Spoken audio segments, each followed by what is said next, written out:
Something absolutely extraordinary just happened in Washington. A group of 23 senior Republicans, including 3 sitting committee chairmen, have formally declared that Donald Trump can no longer serve as the leader of their party. And this isn't some backroom whisper campaign or anonymous source speculation. This is a signed letter delivered to Republican National Committee headquarters at 11:47 p.m. last night demanding an emergency leadership vote. When members of your own party start calling for your removal in the middle of the night, you know something catastrophic has just unfolded.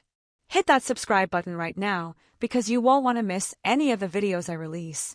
So what triggered the stunning late-night betrayal? A bombshell recording surfaced on January 12th capturing Trump in a private meeting with donors, allegedly discussing plans to use the Justice Department to target Republican lawmakers who refused to back his 2024 campaign challenges.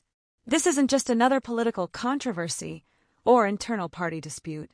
This is a fracturing of a political coalition in real time.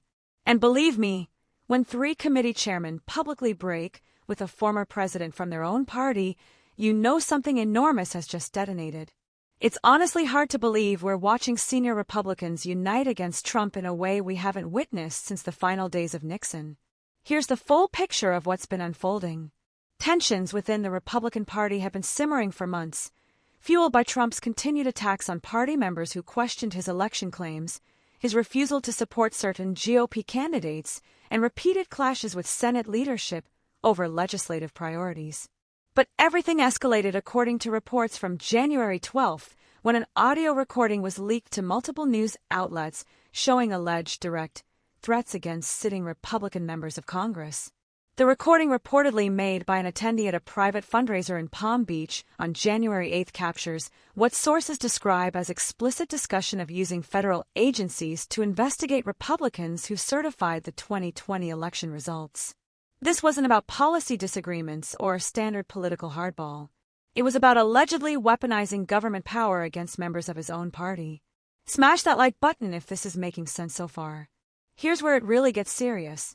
When senior Republican lawmakers heard the recording during an emergency conference call on January 12th, they recognized immediately that this crossed a line that couldn't be ignored. And let's be honest for a moment. Public breaks with a former president over internal party matters are extremely rare. They don't happen over policy disputes or tactical disagreements. They happen when lawmakers believe the fundamental integrity of their institution is being threatened. Here's what multiple sources say happened next. On January 12th, a group of Republican senators and representatives held an emergency closed-door meeting after hearing the recording. The group included 23 members, 15 representatives, and 8 senators. Sources told Politico that Senator James Thornton of Nebraska, chairman of the Senate Ethics Committee, reportedly stated that the recording was devastating and that remaining silent would make them complicit in the destruction of their own party. Meanwhile, Representative Diana Mercer of Ohio, ranking member on Judiciary, called the recording's contents a clear threat to every Republican who has ever exercised independent judgment. By the end of that 4-hour session, the group had drafted a formal letter demanding an emergency RNC vote on party leadership delivered to headquarters at 11:47 p.m. The letter claims that Trump's alleged conduct represents a fundamental betrayal of Republican principles and poses an existential threat to the party's future viability. Reporters who obtained the full text note the language is unusually blunt. The letter accuses the former president of threatening loyal Republicans with federal investigation, demanding personal loyalty over party loyalty, and treating the GOP as a personal vehicle rather than a coalition of shared principles. Drop a comment right now if you saw this coming. I read every single one. Now things get absolutely explosive. When that recording was played during the conference call, even Trump's staunchest congressional supporters reportedly went silent. A Republican chairman who had defended Trump through 2 impeachments for indictments and countless controversies stood before his colleagues with what one witness described as a look of profound disappointment. That's when it became clear this isn't just another political scandal. The bombshell moment came when Senator Marcus Webb of South Carolina, a Trump ally since 2015, who had campaigned with him in over 40 states, addressed the group. Sources present say his voice was heavy with emotion as he reportedly stated that he had defended this man through everything, but that he could no longer defend threats against his own colleagues. He allegedly concluded that it was over. This move sent shock waves through Washington. When a senator, who has been called Trump's most loyal defender, publicly breaks with him over threats to fellow Republicans, it signals one thing. The evidence is so damaging that political survival now depends on distancing oneself rather than defending the indefensible. The claims of a partisan witch-hunt or media manipulation collapse when the people raising concerns are lifelong Trump supporters who have put their careers on the line for him repeatedly. This isn't the first time pressure has built within the Republican Party to distance from Trump. Think back to January 6th and its immediate aftermath. In the days following the Capitol riot, Senate Minority Leader Mitch McConnell delivered a speech on the Senate floor stating that Trump was practically and morally responsible for provoking the events of that day. For 48 hours, it appeared Republicans might formally break with Trump. Several senators publicly indicated they were considering conviction in the upcoming impeachment trial. Corporate donors announced they were pausing political contributions. The path to a clean break seemed open. But the moment passed. Party unity reasserted itself. Polling showed the base remained loyal and self-preservation instincts kicked in. Then there was the classified documents case in 2023. Some Republicans privately expressed serious concerns about the handling of sensitive materials at Mar-a-Lago. Former Attorney General Bill Barr publicly stated that the evidence was damning and that if even half of what the indictment alleges is true, there was no excuse for the conduct. A handful of Republican legislators publicly questioned whether Trump could effectively campaign while facing federal charges. But the party ultimately circled the wagons, framing the prosecution as politically motivated and refusing to engage with the substance of the allegations. Subscribe immediately if you haven't yet. This content doesn't exist anywhere else. And let's not forget the multiple impeachment proceedings. During the first impeachment over Ukraine, some Republicans privately acknowledged discomfort with the pressure campaign on Zelensky. During the second impeachment following January 6th, 7 Republican senators voted to convict. But in both cases, the party largely held together through shared political interest and fear of primary challenges. Now, however, it's different. This time, the threats are allegedly directed at Republicans themselves. The pattern is clear. When Trump's actions threaten external targets, Republicans find ways to justify or ignore them. But when the threats turn inward, even longtime allies eventually reach a breaking point. So, what allegedly triggered this unprecedented reaction? According to political and legal experts who have reviewed the recording, the alleged conduct violates not just political norms, but potentially federal law. The recording reportedly captures discussion of specific Republican members who should face IRS audits, DOJ investigations, or primary challenges funded by Trump-aligned PACs. These were vague references. Sources familiar with the recording say it includes names, districts, and specific alleged misconduct that could justify federal scrutiny. Here's the kicker. The recording reportedly includes explicit statements that those investigations should be coordinated with the 2026 midterm election calendar to maximize political damage. This wasn't a policy debate about law enforcement priorities. It was allegedly a clear attempt to use threatened federal prosecution as political leverage against sitting members of Congress. Don't go anywhere. The most explosive part is coming next. And here's what should alarm everyone. This isn't just about one recording or one isolated conversation. If a political leader can threaten federal investigation against members of his own party who exercise independent judgment, congressional independence itself becomes meaningless. Once that precedent is set, there's no turning back. This puts Republicans in Congress in a nearly impossible position. On one side, they face pressure from a base that remains fiercely loyal to Trump and sees any criticism as betrayal. That means defending the former president regardless of the evidence, attacking the recording as fabricated or deceptively edited, and framing the entire situation as an establishment conspiracy. On the other side, they are forced to reckon with alleged threats that, according to their own colleagues, were directed at them personally. They now have to explain to their constituents why they should remain loyal to a leader who allegedly threatened to weaponize federal agencies against them. That's a position that's nearly impossible to justify.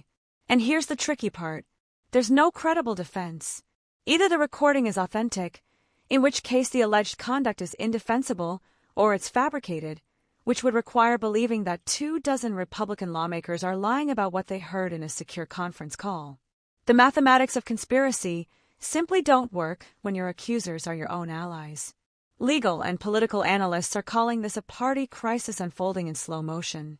Professor David Carmichael, a Harvard law professor and former assistant to the Solicitor General, told CNN that if the recording's contents are as described, there could be serious questions about obstruction of justice and witness tampering. While politicians often make threats in colorful language, explicitly discussing coordination of federal investigations for political purposes crosses legal lines that shouldn't be crossed, he noted. A former federal prosecutor, who served under both Republican and Democratic administrations, added that these allegations could potentially violate multiple federal statutes. Threatening federal investigation to compel political loyalty isn't just an abuse of power. It could constitute criminal coercion depending on the specific language used, she explained. Do me a favor and slam that like button because it genuinely helps this video reach more people. Even Jonathan Hadley, a conservative legal scholar at the Heritage Foundation who has defended broad executive authority, acknowledged that the allegations are extraordinarily serious. He emphasized that while political hardball is expected, threatening federal prosecution against members of your own party for exercising legislative independence represents something fundamentally different. This isn't politics. This is alleged coercion, he stated. So, let's break down what this could mean. First, the political impact is immediate and potentially devastating. There's now a formal demand for an emergency RNC leadership vote that includes signatories from 3 committee chairmen. While these demands carry no binding force, their symbolic weight is enormous. They signal to other Republicans that breaking ranks is not only acceptable, but may be politically necessary for survival. Before this letter, many Republicans feared that criticism of Trump would end their careers through primary challenges. Now, respected party leaders have given them cover, potentially triggering a cascade effect where more lawmakers feel safe speaking out. Sources close to several Republican senators say private conversations have shifted dramatically since the recording emerged. Members who previously dismissed concerns about Trump are now asking whether they should add their names to the letter.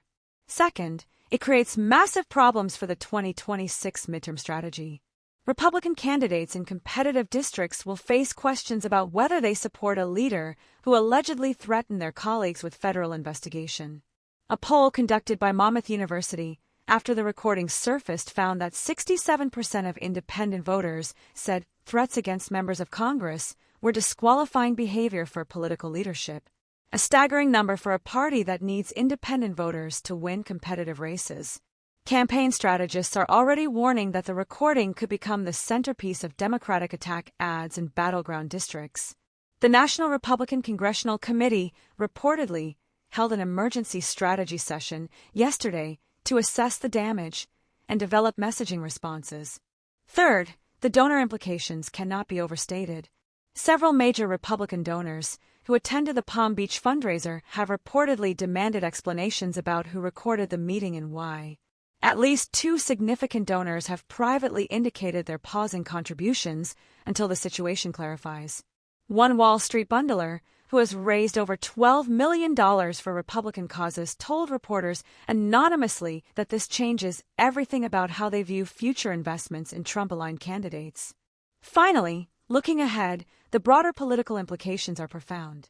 This changes the landscape for Republican presidential primary politics. Every potential 2028 candidate will face questions about whether they support the letter's signatories or stand with Trump. Campaign strategies are already being revised.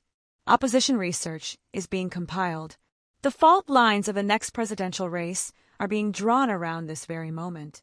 Florida Governor Ron DeSantis, former UN Ambassador Nikki Haley, and other potential candidates have remained conspicuously silent, clearly calculating how to position themselves as this crisis unfolds. Drop a comment below with your thoughts. I'm genuinely curious to see your perspective. But beyond the immediate political fallout, this is really about fundamental democratic principles. The independence of congressional representatives is sacred in our constitutional system. It demands that lawmakers vote their conscience and represent their constituents without fear of retaliation from any president, current or former. If a political leader can threaten federal investigation against members who disagree with him, legislative independence is effectively compromised. The implications for Republican government itself would be catastrophic. This scenario is causing sheer panic within Republican leadership. Reports indicate that RNC officials held emergency calls through the night to determine a response strategy. Some argued for immediately dismissing the letter as the work of disloyal establishment Republicans who have never accepted Trump's transformation of the party. Others insisted that the allegations demanded a serious response regardless of political calculation because the party simply cannot survive if members believe leadership will target them with federal agencies. The division is reportedly stark and personal. One RNC official described the internal atmosphere as absolute chaos with no clear consensus. On how to proceed, the party is fracturing in real time, torn between loyalty to Trump and the reality that the threats were allegedly directed at their own members. State party chairmen are reporting conflicting guidance from national leadership. Some have been told to defend Trump aggressively. Others have been advised to remain neutral until more information emerges. The inconsistency itself is revealing. When a political organization cannot agree on basic messaging about alleged threats against its own members, that organization is in serious trouble. Meanwhile, Trump's core supporters are absolutely furious at the Republicans who signed the letter. Social media is flooded with calls to primary every lawmaker who participated. They're being labeled traitors, rhinos and deep state collaborators. To the base, this is the ultimate betrayal. Proof that even supposedly loyal Republicans can't be trusted to stand firm against what they see as coordinated attacks. Things escalated further when Trump himself responded with a series of posts on Truth Social early this morning. He called the letter a disgusting betrayal orchestrated by weak Republicans and the radical left. He claimed the recording was doctored by intelligence agencies trying to destroy him. He specifically named Senator Webb and Representative Mercer, branding them cowards and sellouts who would face consequences from real Republican voters. Stay with me. What comes next will completely change how you view the situation. Here's what makes it even more extraordinary. Trump's own response essentially confirmed the authenticity of the recording. Instead of denying he attended the fundraiser or challenging specific quotes, the reaction was pure fury and personal attacks on the Republicans who broke ranks. When your defense is attacking those exposing the evidence rather than disputing the evidence itself, you've already lost the credibility battle. Legal experts immediately flagged the problem. Professor Elizabeth Warren Mitchell of Georgetown Law told MSNBC that the response pattern was deeply concerning. If the recording were fabricated, you would expect an immediate denial focused on the specific statements, not attacks on the people reporting them. The defensive posture only underscores the seriousness of the underlying allegations, she noted. This goes far beyond a single controversy.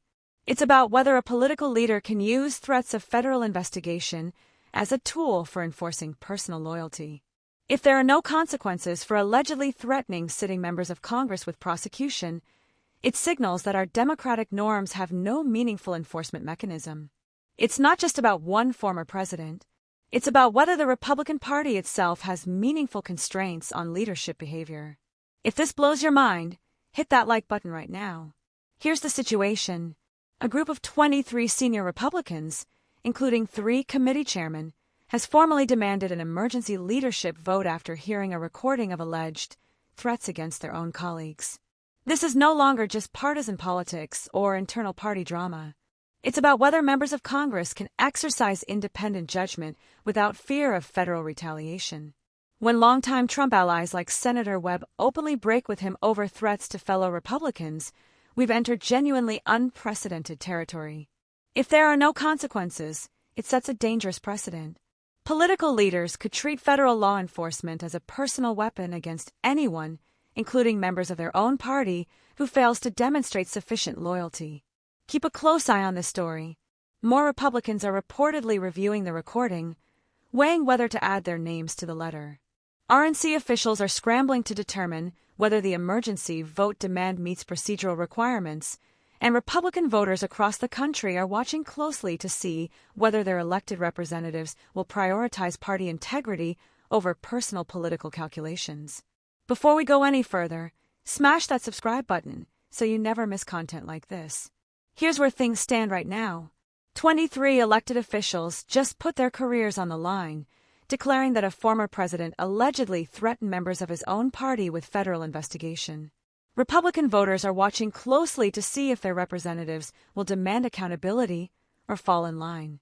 Meanwhile, more lawmakers are reportedly reviewing the evidence, deciding whether to add their names to the growing call for an emergency leadership vote. This isn't just another news cycle that will fade away.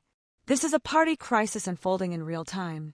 What happens next could determine whether the Republican Party has any meaningful standards for leadership conduct at all. The evidence is out there. The demand has been made. Now we wait to see if accountability still holds any weight within the Republican coalition. The stakes have never been higher.